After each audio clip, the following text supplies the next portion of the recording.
We are going to be making a name mosaic. When we use the mosaic technique, we need small shapes. In this case, we're going to be using squares and putting them really close together to create shapes or lines. And we're going to be putting our squares along the lines of our name. Now, because this is such a long piece of paper, I can get a lot of squares out of this. I'm going to use my scissors, and when I use my scissors, I'm going to open them and close them to cut.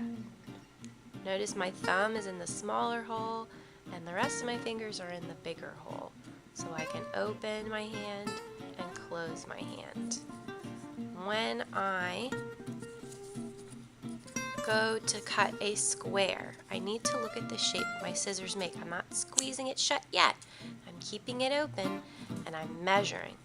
Will this make a square? No.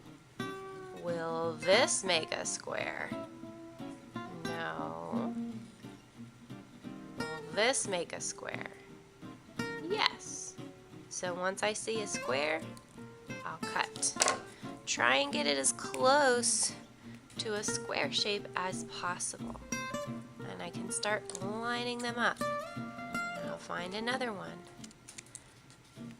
Notice I'm not cutting too fast. I'm taking my time, making sure that the shape I'm making is a square. Is this right? No! I want to make sure I'm making a square.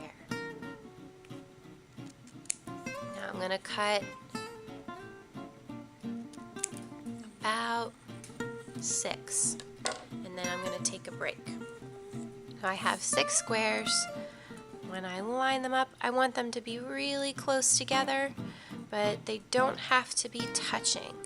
Mosaics actually usually have little spaces in between the tiles. You can see I got a little space in between. So that's going to fill up almost one of my lines for my E. I'm going to take my glue stick, turn it up a little bit, not a lot, just a little bit, and rub along that line. You can see it's nice and shiny. That's where it's sticky. And I'm going to lay my squares and I'm going to press with my finger. When I lay it down, it helps it to start sticking, but you have to press with your finger to get it to stick the rest of the way. You need to do this quickly before the glue dries. Right, now I've run out of squares. I'm going to go back and cut 6 more. 1,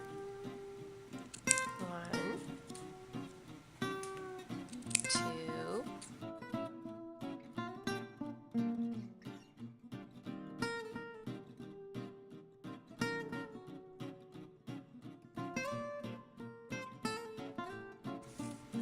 I notice it's not very sticky here anymore, so I'm going to take my glue and add a little bit more.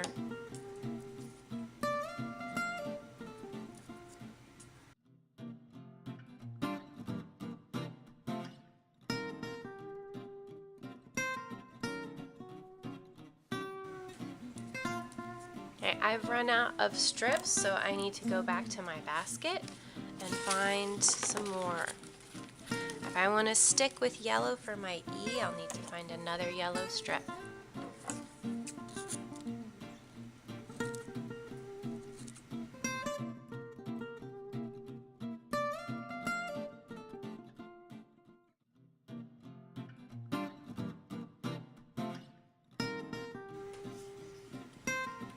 Now, I'm not going to need 6 more because I only have a little space, so I'm going to kind of line it up and measure. See how many I need.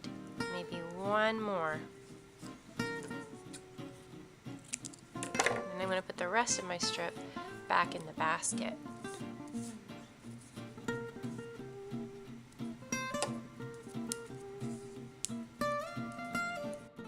I decide to keep yellow as the color for my whole name, but you don't have to. You can change what color your letters are. That's totally up to you.